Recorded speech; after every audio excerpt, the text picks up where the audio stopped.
नमस्कार दोस्तों, कैसे आप लोग। आशा करता हूँ कि आप सभी अच्छे होंगे और आपकी तैयारी बेहतरीन तरीके से चल रही होगी। दोस्तों, सबसे पहले मैं आप सभी से माफ़ी मांगना चाहता हूँ। I am very sorry. बीच में मैं वीडियो कंटिन्यू नहीं कर पाया क्योंकि मेरी तबीयत थोड़ी सी ख़राब हो गई थी। इसीलिए दोस्तों आप समझ सकते हैं बातों को। लेकिन फिर भी अब जैसे ही मैं ठीक हुआ हूँ, मैं तुरंत आप सभी के साथ हूँ। मेरा अभी तबीयत पूरा ठीक नहीं हुआ है, लेकिन फिर भी मैं आप सभी की सेवा के लिए उपस्थित हो गया हूँ। ठीक है, तो इसीलिए आप अब अगेन आप लोग सब लोग तैयार हो जाइए। अ, जितना मुझसे हो सकेगा, ठीक है, मैं पूरा प्रयास करूँगा आपकी सफलता में आगे बढ़ाने के लिए। ठीक है, और इसमें हम लोग, जैसे आपको पता होगा कि हमने इस जो भी एग्जाम में क्वेश्चन पूछे गए हैं एसएससी एमटीएस में, उन सारे को हम लोग क्या कर रहे हैं, डिस्कशन कर रहे हैं प्रीवियस ईयर क्वेश्चन का।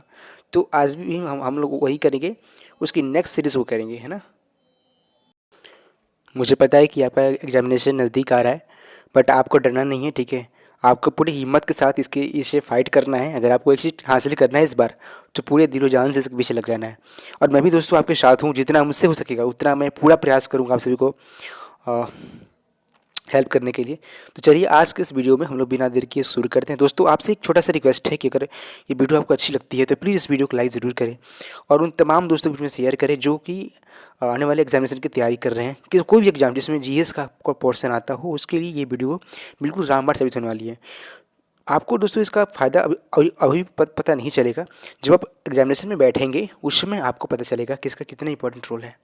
क्योंकि इसमें हम लोग जो चीज़ों को एक दूसरे से क्या करते हैं, कनेक्शन करते हैं। ठीक है, और तब उधर से हम लोग पढ़ते हैं तो हमारे माइंड में लंबे समय तक याद रहती है। ठीक है, चलिए आज का हम इस सीरीज़ को स्टार्ट करते हैं। ये आज हमारा पहला क्वेश्चन है, आप क्वेश्चन को ध्यान से पढ़ेंगे। ठीक है, आज हमारा पहला क्वेश्चन है, शतवाहन वंश की राजधानी इनमें से कहाँ स्थित है। ठीक है, अब देखिए ऑप्शन पहले देखिए, ऑप्शन क्या है, प्रतिष्ठान, विदिशा, पाटलिपुत्र और वाजी।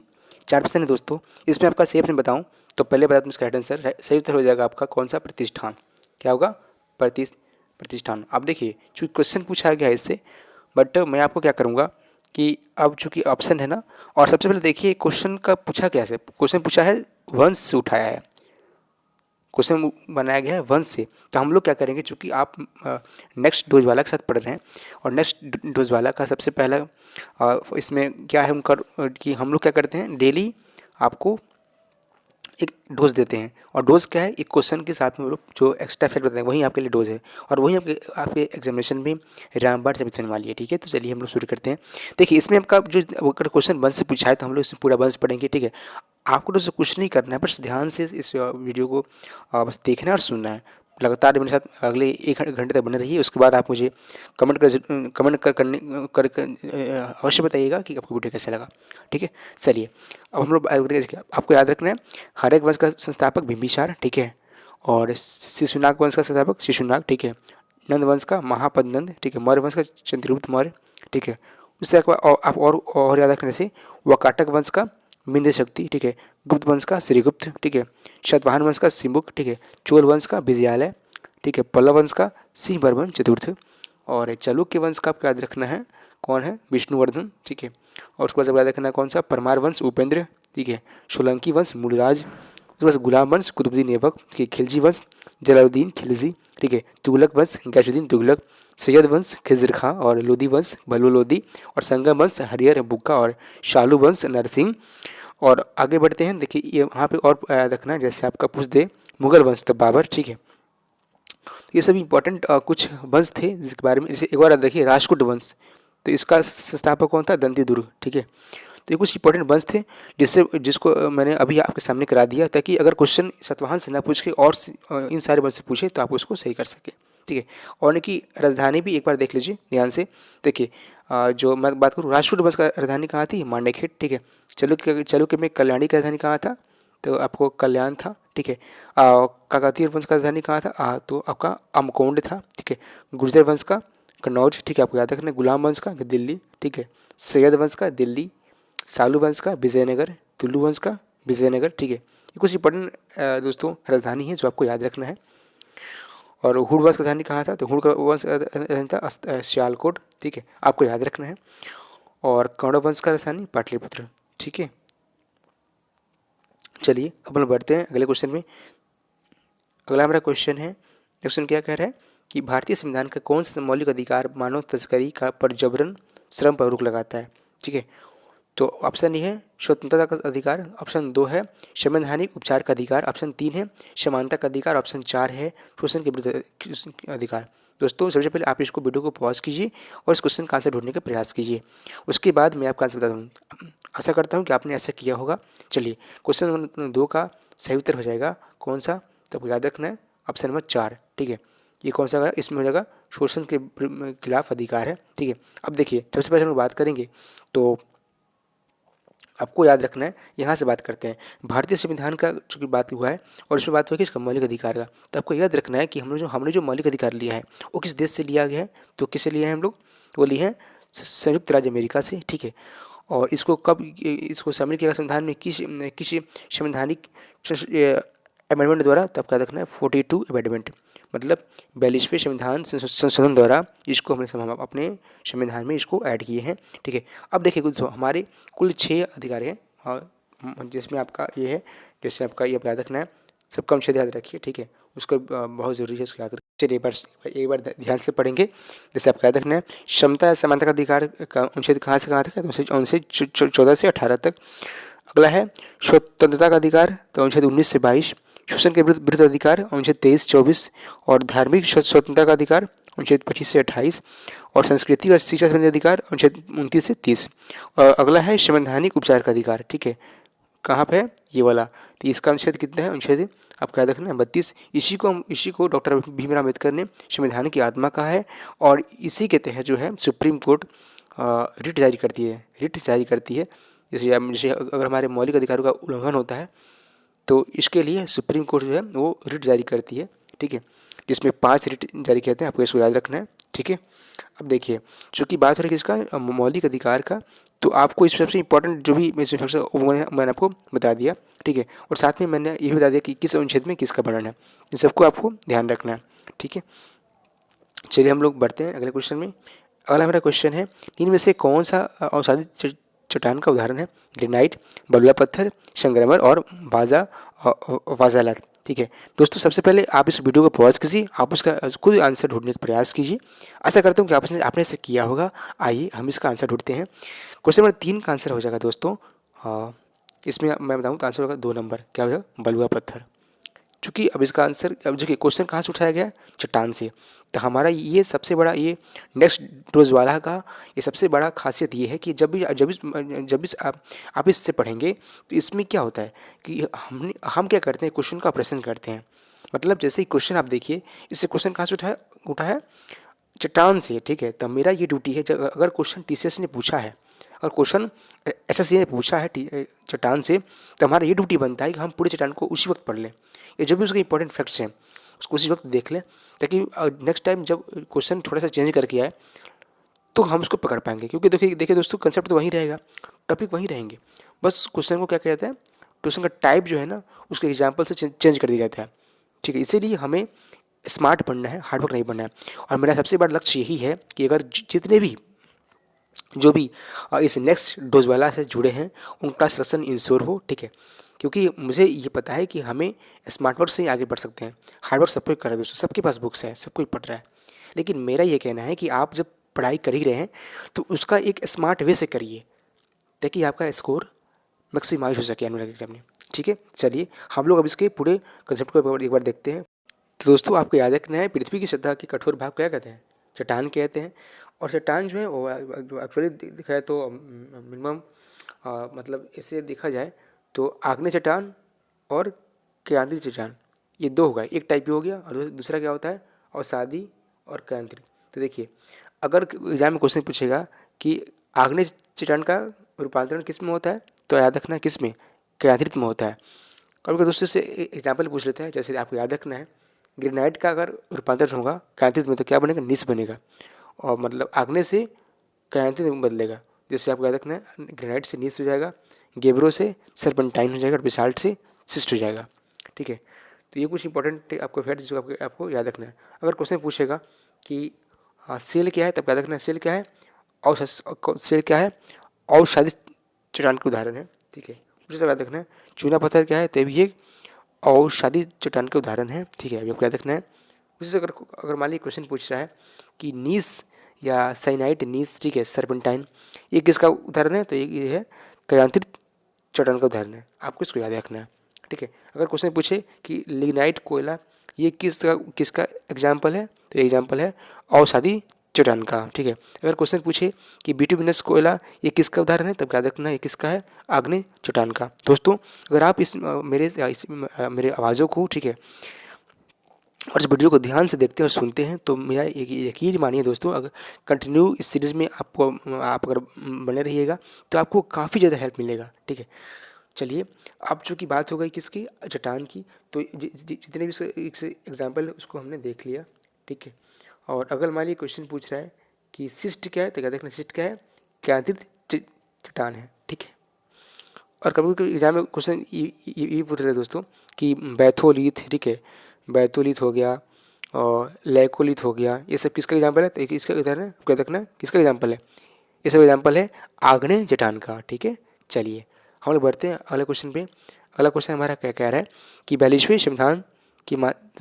संवैधानिक संशोधन के माध्यम से निम्न में से किसे भारतीय संविधान में जोड़ा गया था। ऑप्शन ए मौलिक अधिकार, ऑप्शन 2 उच्चतम न्यायालय से न्यायाधीश को नियुक्ति, ऑप्शन 3 क्या कह रहा है, नागरिकता, और ऑप्शन 4 क्या कह रहा है, मौलिक कर्तव्य। ठीक है, ये सबसे पहले बात हो रही किसकी, पहले मैं इसका आंसर बता दूँ। आंसर क्या दोस्तों, आपको याद रखना है, जिसका आंसर हो जाएगा वो हो जाएगा कौन सा, डी नंबर। ठीक है, 4 का डी हो जाएगा, क्या हो जाएगा, मौलिक कर्तव्य। ठीक है, मौलिक कर्तव्य। अब देखिए, चूंकि बात हो रही है किसकी, मौलिक कर्तव्य की, तो हम लोग को याद रखना है जो मौलिक कर्तव्य है दोस्तों, वो किसे लिया गया था, तो मौलिक कर्तव्य लिया गया था सोवियत संघ रूस से। ठीक है, अब चूंकि ये बात हो रही है इसकी ना 42वें संवैधानिक संशोधन के बारे में, तो सबसे पहले पॉइंट आपको यही याद रखना है कि इसको हम लोग क्या कहते हैं, संविधान, इसको हम लोग कहते हैं लघु संविधान, जिसका इंग्लिश में नाम क्या है, इसका इंग्लिश में क्या बोलते हैं इसको, मिनी कॉन्स्टिट्यूशन। क्या नाम है, मिनी कॉन्स्टिट्यूशन नाम है किसको, इसका, इसी को, क्योंकि दोस्तों जब ये हुआ था ना संशोधन, तो इसमें काफ़ी सारी चीज़ें चेंज हुई थी हमारे संविधान में, मतलब एक दो नहीं, मतलब 15-20 चीज़ें चेंज हो गई थी, इसीलिए इसको बोलते हैं हमारे संविधान का ये एक लघु संविधान है। ठीक है, इंग्लिश में कहते हैं मिनी कॉन्स्टिट्यूशन। अब आइए इस बारे में कुछ इंपॉर्टेंट फैक्ट्स देख लेते हैं, क्योंकि इससे क्वेश्चन एग्जामिनेशन में 12 बनते हैं। ठीक है, 42 अमेंडमेंट से, चलिए उसको देख लेते हैं। तो इसको आपको याद रखना है कि इसके द्वारा संविधान की व्यापक परिवर्तन लाए गए, जिनमें से मुख्य निम्नलिखित हैं। संविधान की प्रस्तावना में समाजवादी, धर्मनिरपेक्ष और एकता और अखंडता, ये जो 204 शब्द है ना, कौन कौन सा, समाजवादी, धर्मनिरपेक्ष, एकता और अखंडता, ये 4 शब्द जोड़े गए थे किसके, इसी के द्वारा, मतलब 42वें संवैधानिक संशोधन के द्वारा ये हमें जोड़ा गया था। कौन कौन सा, तो आप क्या रखना है, कौन कौन शब्द, समाजवादी, धर्मनिरपेक्ष, एकता और अखंडता, ये 4 शब्द जोड़े गए थे। और भी काम हुआ था, सब याद रखना है कि सभी नीति नियंत्रक तत्वों सिद्धांतों को मूल अधिकारों पर सर्वोच्चता सुनिश्चित की गई। ठीक है, और इसी के अंतर्गत मैं बात करूं तो आपका जो न्यायिक जो सभी विधानसभा में लोकसभा की सीटों का जो संख्या है उसको इस शताब्दी के अंत तक स्थिर कर दिया गया, इसी के द्वारा आपको याद रखना है, मतलब 42 द्वारा ही किया गया था। ठीक है, आपको याद रखना है, इसी के द्वारा किया गया था। अच्छा, और काम हुआ था आपको याद रखना है, जैसे इसी के तहत क्या किया गया था कि वन संपदा, शिक्षा, जनसंख्या नियंत्रण आदि विषयों पर राज्य सूची में से समर्थित सूची के अंतर्गत इसको कर दिया गया। ठीक है, ये भी किया गया था किसके द्वारा, 42 द्वारा, आपको याद रखना है। तो ये कुछ इंपॉर्टेंट पॉइंट्स हैं जो सबको याद रखना है। और अभी मैंने बताया 4 वर्ड याद रखिए, मेरे साथ साथ बोलिए एक बार फिर से, कौन कौन सा, समाजवादी, धर्मनिरपेक्ष, एकता और अखंडता, 4 शब्द लिए गए थे इसी के द्वारा, मतलब इसी 42 द्वारा ही इसको जोड़ा गया हमारे संविधान में, आपको इसको याद रखना है। ठीक है, चलिए हम लोग दोस्तों आगे बढ़ते हैं। अगला हमारा क्वेश्चन है, अगला क्वेश्चन क्या कह रहा है कि, अच्छा एक और याद रखिए, यहाँ पे देखिए नागरिकता, तो नागरिकता का वर्णन किसमें, हमारे संविधान के भाग 2 में है। ठीक है, और मौलिक कर्तव्य का आपको याद रखना है, और आगे बढ़िए मौलिक अधिकार का संविधान के भाग 3 में। ठीक है, आपको याद रखना है।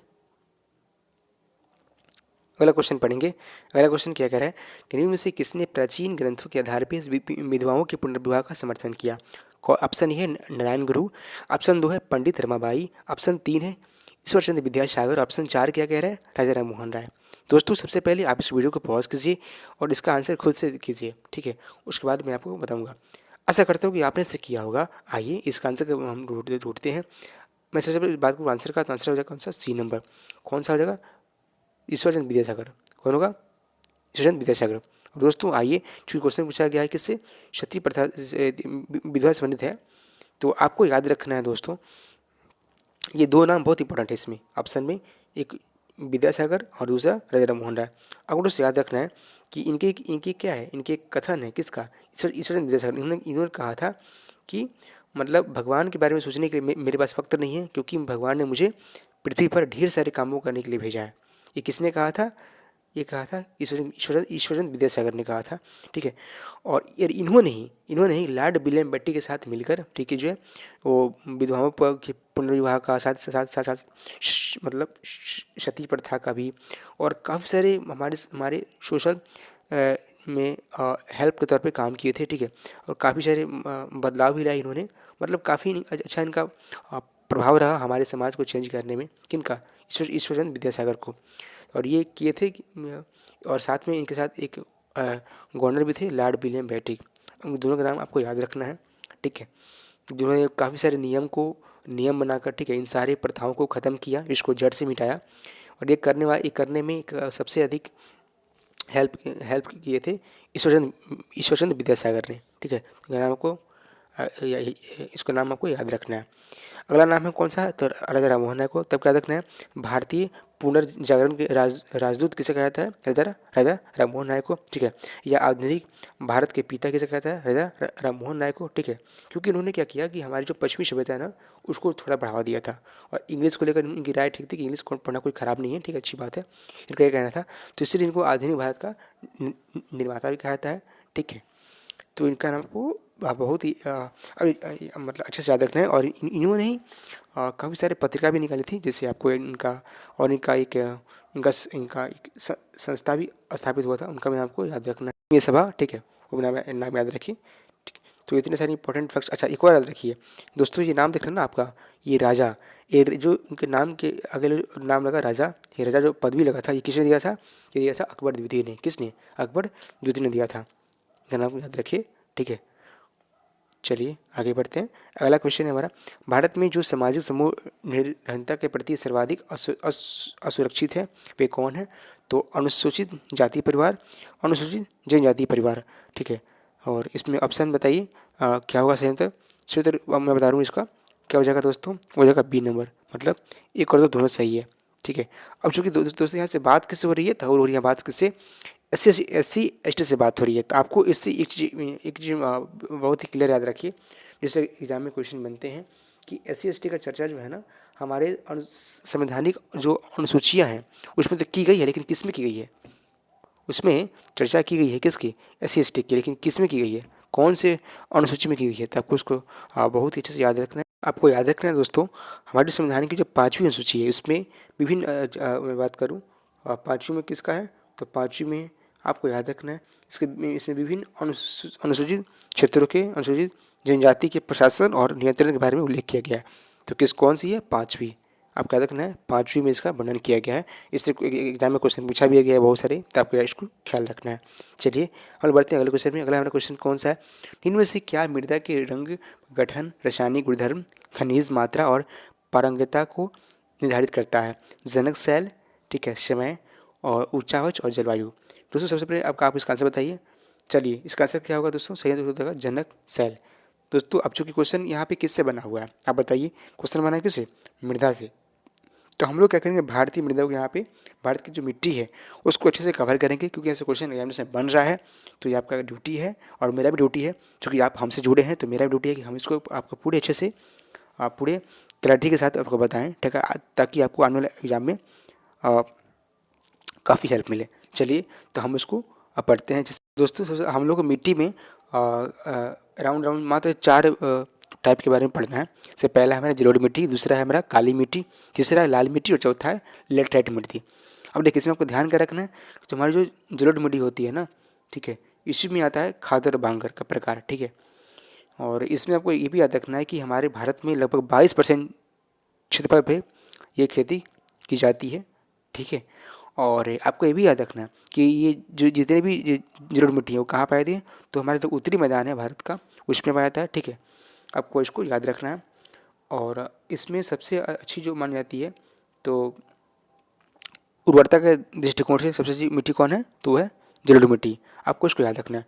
और इसमें खासकर आपको धान, गेहूँ, मक्का, तिलहन, ठीक है, दलहन, आलू, ये सब फसल इसमें होती है किसमें, जलोढ़ मिट्टी में। अब भाई आगे बढ़ते हैं, अगला है कौन सा हमारा काली मिट्टी।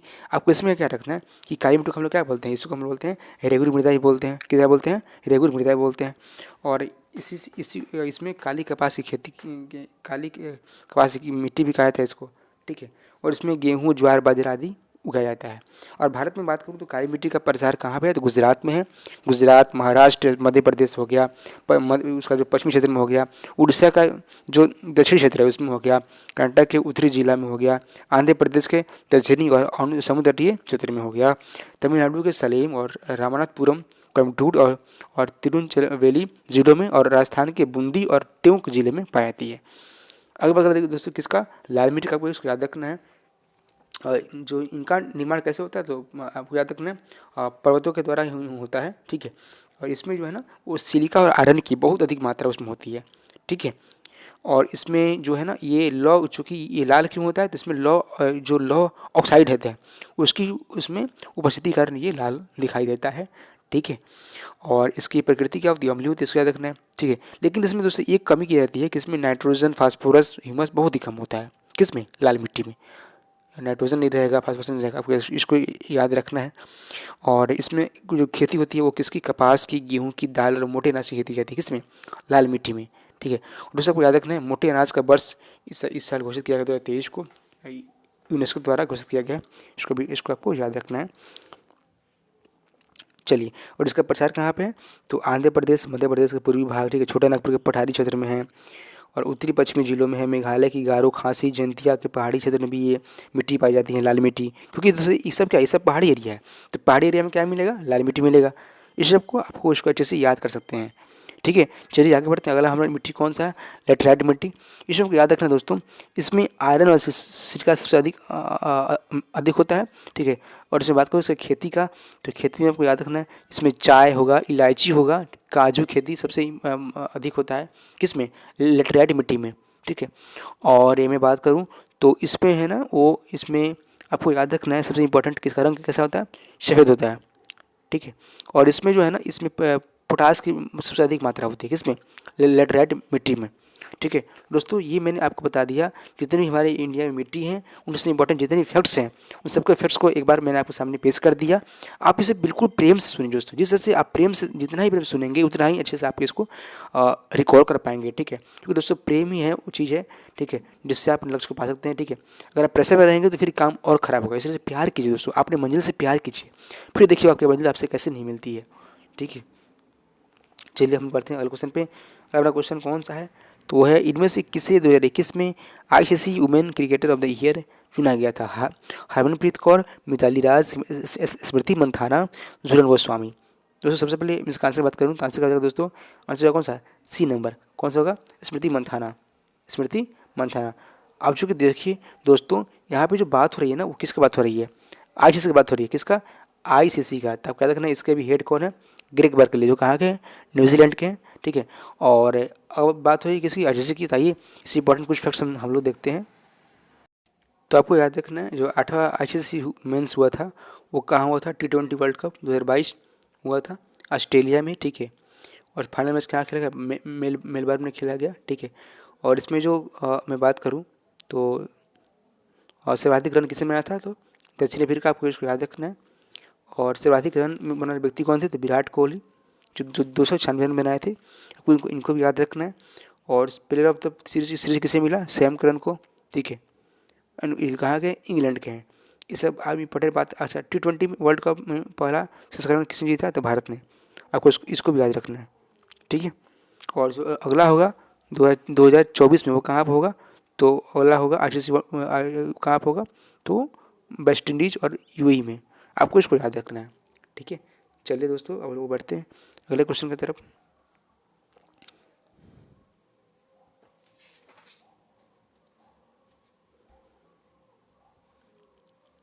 इसके साथ ही आपको कुछ नेम जो है ना वो आपको याद रखने हैं, ठीक है। जैसे बजरंग पूनिया का संबंध किससे, पहलवान से, ठीक है। और दूती चंद का धावक से, ठीक है।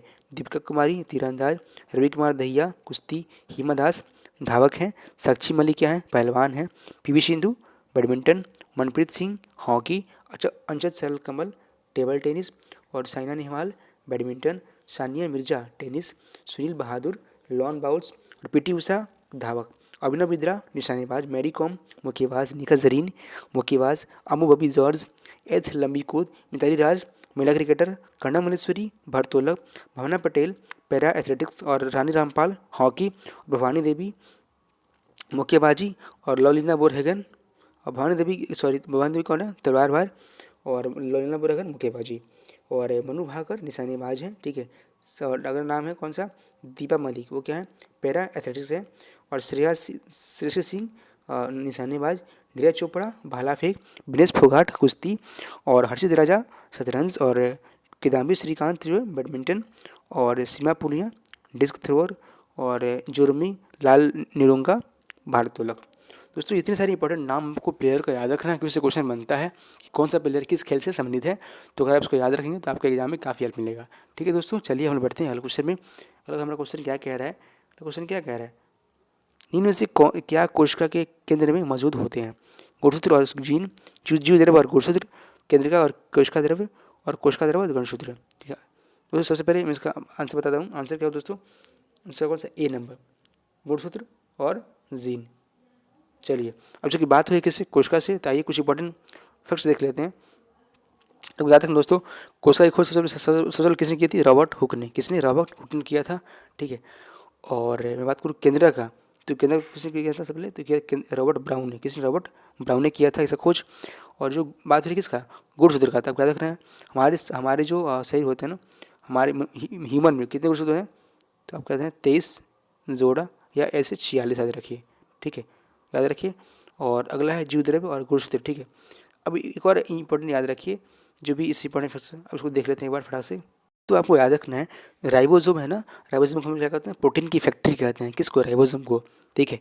और इसमें केवल कोशिका द्रव्य में इसमें इम्पोर्टेंट याद रखना है, इसमें जो है ना 70S का प्रकार का राइबोसोम होता है, ठीक है, आपको उसको याद रखना है। और जो एक और नाम है माइटोकॉन्ड्रिया, उसको याद रखिए, इसे कोशिका का शक्ति केंद्र कहते हैं, मतलब पावर हाउस ऑफ सेल किसे कहते हैं, माइटोकॉन्ड्रिया कहते हैं, उसका नाम याद रखिए। यहाँ में बहुत क्वेश्चन नंबर बार बना हुआ है। और डीएनए केंद्रक में अलावे माइटोकॉन्ड्रिया एवं हरित लौक में पाया जाता है, आपको उसको याद रखना है। और एक और नाम है दोस्तों लाइसोसोम क्या नाम है, लाइसोसोम, इसको हम लोग क्या कहते हैं, आत्महत्या का थैली कहते हैं, इसको लाइसोसोम कहते हैं, इसको आपको ये सब याद रखना है। और जो हरित लौक है दोस्तों, हरित लौक जिसको बोलते हैं इंग्लिश में क्लोरोप्लास्ट, इसको ये चूँकि हरा रंग का होता है, तो इसको हम लोग क्या कहते हैं, इसको हम लोग पादप कोशिका का रसोई घर कहते हैं, क्या बोलते हैं, पादप कोशिका का रसोई घर, किसको, हरित लौक को इंग्लिश में बोलते हैं क्लोरोप्लास्ट। आपको ये भी नाम याद रखना है, ठीक है। यदि आगे बढ़ते हैं, अगला हमारा नाम, अगला भी कुछ इंपॉर्टेंट फैक्ट्स हैं, उसको देख लेते हैं, ठीक है।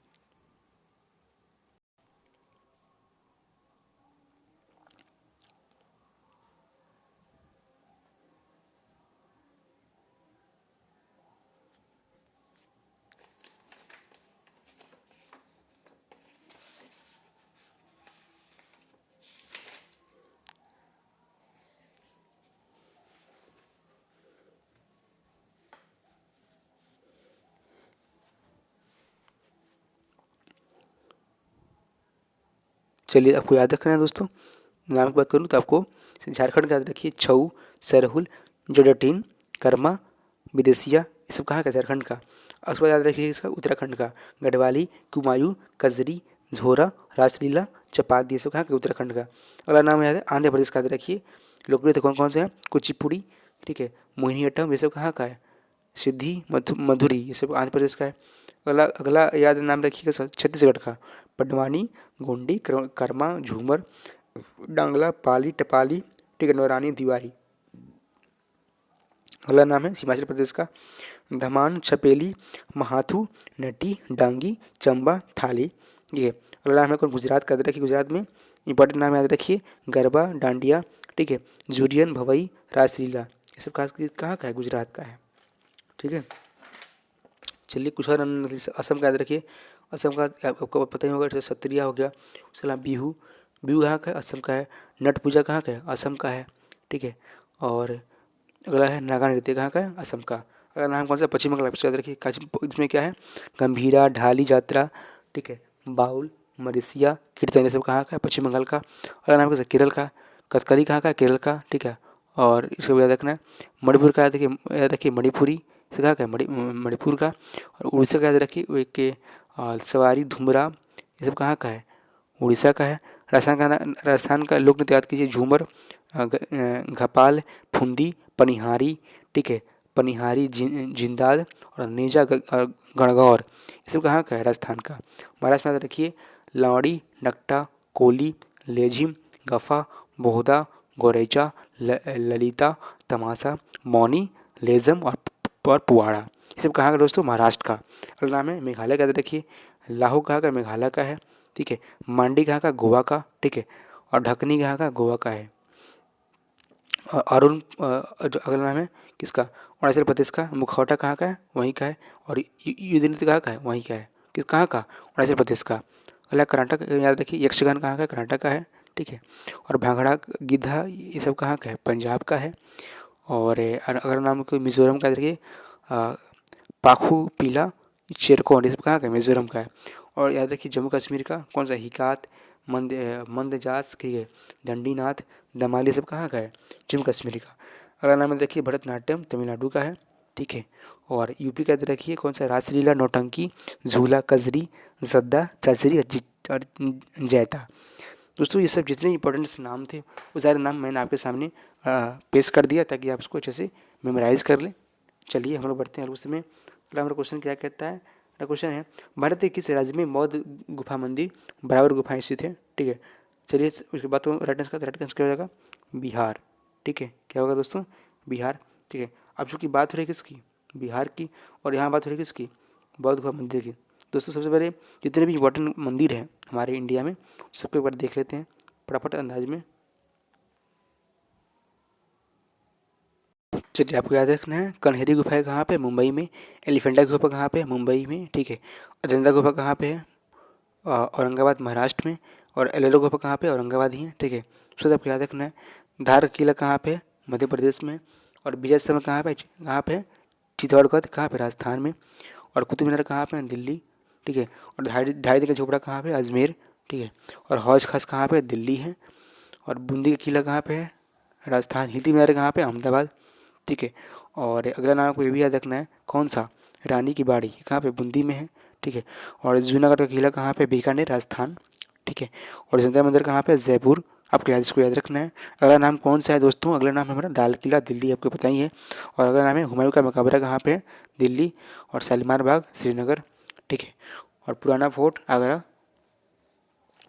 अगला नाम कभी याद रखना है ताजमहल, आगरा, जिसको शाहजहाँ ने बनवाया था। ठीक है। और जागीर महल कहाँ पे? आगरा फोर्ट, जो अकबर ने बनाया था।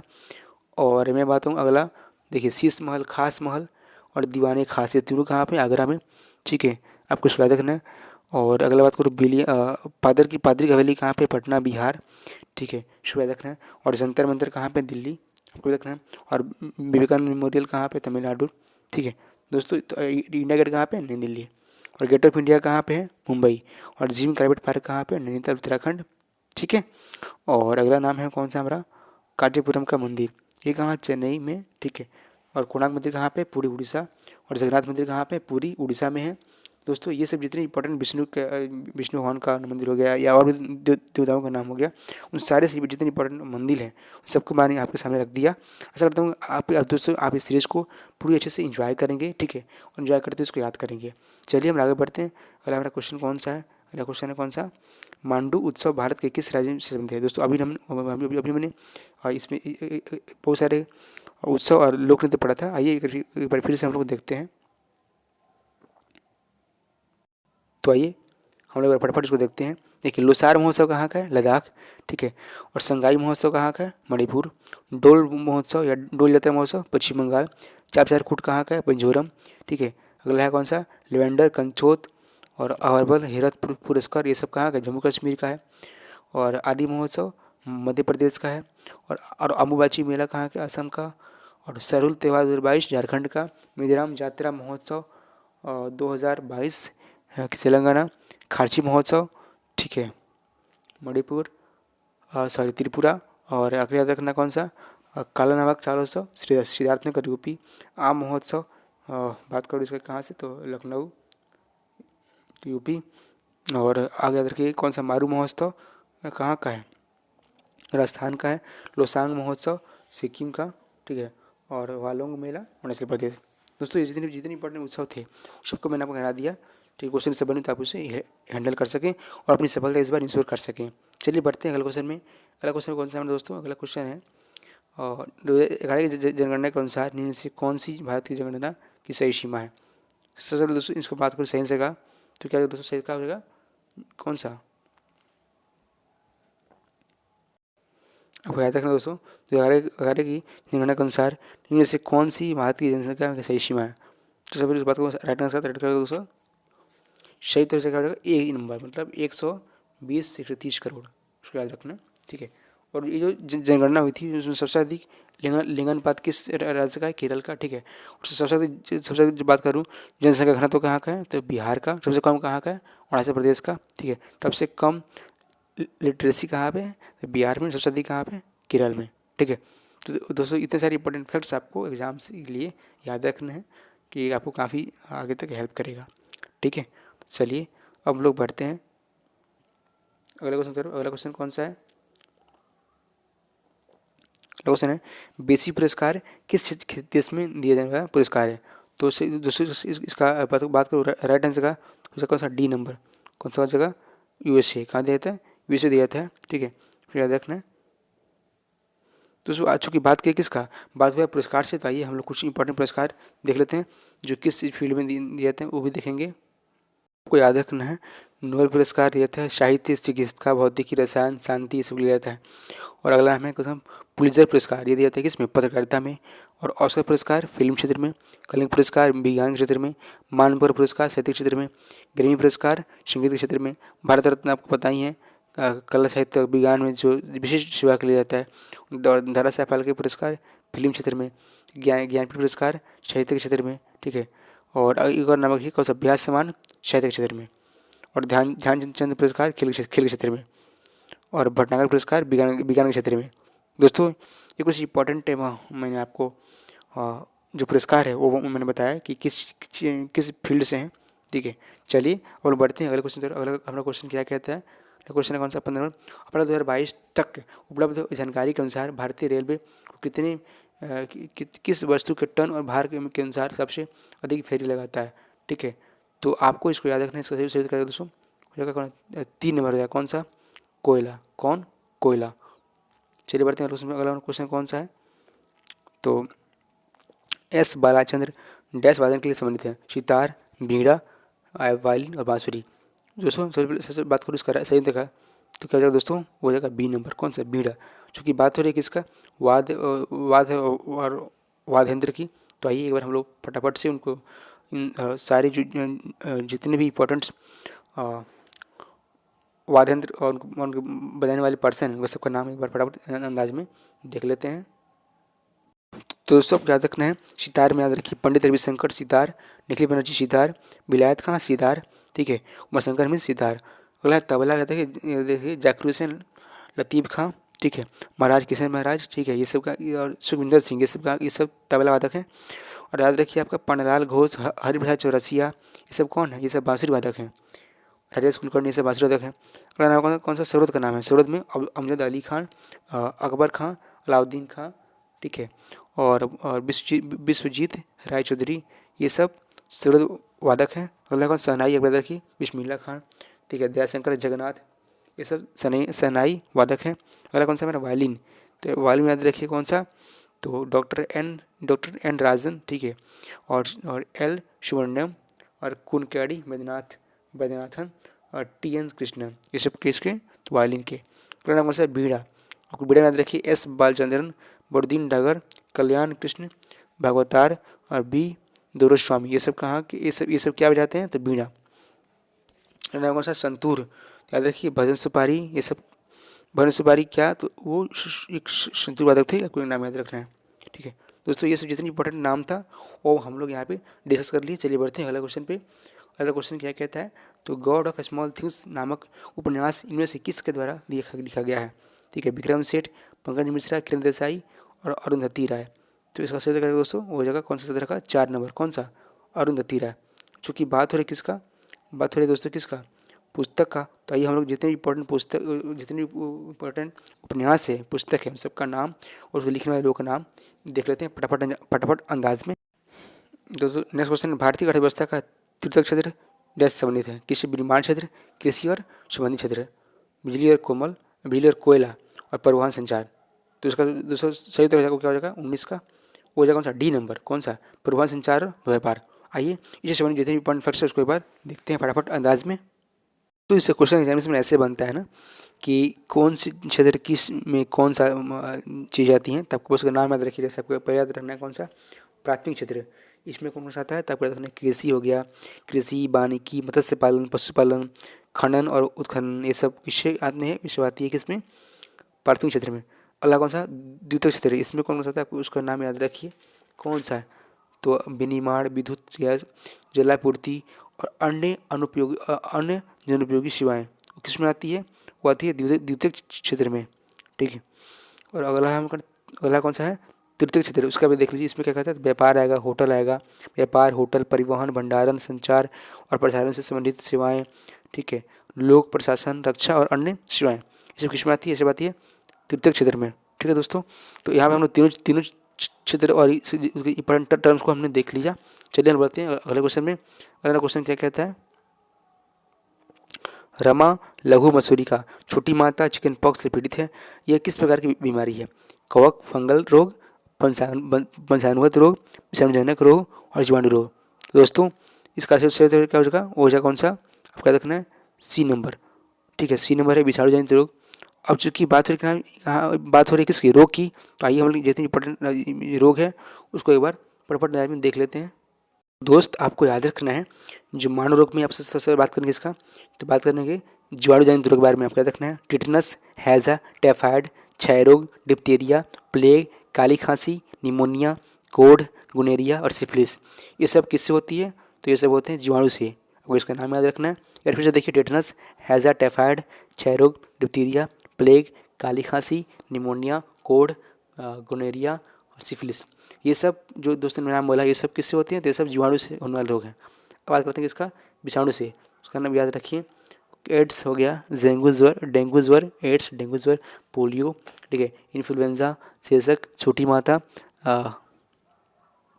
गलसोथ, खसरा, ट्रिकोमा, हेपेटाइटिस या फिलिया, रेबीज, मेनिंजाइटिस, हर्पीज, कोविड-19, ये सब ये सब जो जितने भी नाम बताए ये सब विषाणु से होने वाले रोग हैं। ठीक है, ठीक है। आप कुछ बात करते हैं जैसे आपका परजीवी से होने वाले लोग जो बोलते हैं प्रोटोजोआ, तो मलेरिया, पायरिया, सोनिक बीमारी, पेथिस और कालाजार, जैसे किससे होगा? ये सब बात करूँ तो इसमें ये परजीवी से होता है।